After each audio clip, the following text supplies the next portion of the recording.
Isang emosyonal na araw ang humarap sa pamilyang De Leon ngayong hapon matapos kumpirmahin sa media ng magkakapatid na sina Ian, Lotlot, Matet, Kenneth at Kiko De Leon ang pagpanaw ng kanilang minamahal na ina, ang national artist at kinikilalang superstar ng Philippine cinema na si Nora Aunor.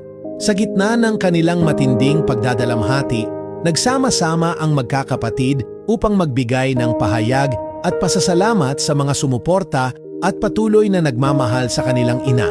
Si Ian De Leon, ang nag-iisang biological na anak ni Nora Aunor kay Christopher De Leon, ang siyang nagsilbing tagapagsalita ng pamilya. Sa kanyang panimula, taos-puso niyang pinasalamatan ang mga kaibigan, tagahanga, at mga taong naging bahagi ng buhay at karera ng kanilang ina. Ayon kay Ian, hindi matatawaran ang pagmamahal at respeto na ibinigay ng maraming tao kay Nora, hindi lamang dahil sa kanyang talento, kundi dahil sa kabutihan ng kanyang puso. Isa siyang ina, kaibigan, at artista na nagbigay ng tunay na pagmamahal at inspirasyon sa lahat ng kanyang nakasalamuha. Binasa ni Ian ang opisyal na pahayag ng kanilang pamilya kung saan kinumpirma nila na si Nora ay pumanaw ng payapa noong gabi ng April 16. Sa kanyang huling mga sandali, siya ay napalibutan ng kanyang mga mahal sa buhay. Ayon sa kanilang pahayag, si Nora Aunor ay nagsimulang humakot ng paghanga sa napakabatang edad pa lamang. Sa paglipas ng mga dekada, ang kanyang karera ay naging bahagi na ng kasaysayan ng kultura at sining ng Pilipinas. Sa kanyang mga awitin, pagganap sa mga pelikula at mga papel na kanyang binigyang buhay, naging bahagi siya ng bawat Pilipinong tumangkilik sa kanya.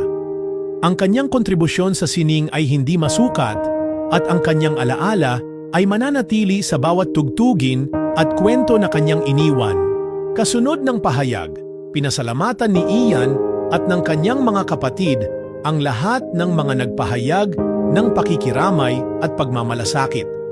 Ayon kay Ian, ang mga mensahe ng suporta ay nagsilbing lakas ng kanilang pamilya sa gitna ng mabigat na pangyayari. Ipinabatid din niya ang pasasalamat sa mga dumalaw at sa mga hindi man makadalo ay nagpapaabot pa rin ng kanilang panalangin at pagmamahal. Kasabay nito, nilinaw ni Ian ang ilang lumalabas na espekulasyon hinggil sa sanhi ng pagpanaw ng kanilang ina. Mariin niyang sinabi na hindi totoo na si Nora ay pumanaw habang isinasailalim sa isang operasyon. Ayon sa kanya, si Nora ay isinailalim sa angioplasty, isang medikal na procedure na tumutulong sa pagbubukas ng mga ugat na nagsusuplay ng dugo sa puso. Matapos ang operasyon, nagkaroon ng komplikasyon at nahirapan siyang huminga, dahilan upang isagawa pa ang karagdagang mga hakbang medikal. Sa kabila ng mga pagsisikap ng mga doktor, tuluyan nang bumaba ang kanyang kondisyon hanggang sa siya ay pumanaw. Dagdag pa sa ulat, matagal nang may iniindang chronic obstructive pulmonary disease, COPD, si Nora Aunor.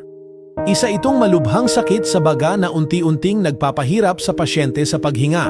Ayon sa mga medikal na eksperto, ang COPD ay maaaring magdulot ng mga komplikasyon gaya ng impeksyon sa baga, problema sa puso at panghihina ng katawan, mga salik na posibleng nakadagdag sa naging kalagayan ni Nora sa huling bahagi ng kanyang buhay.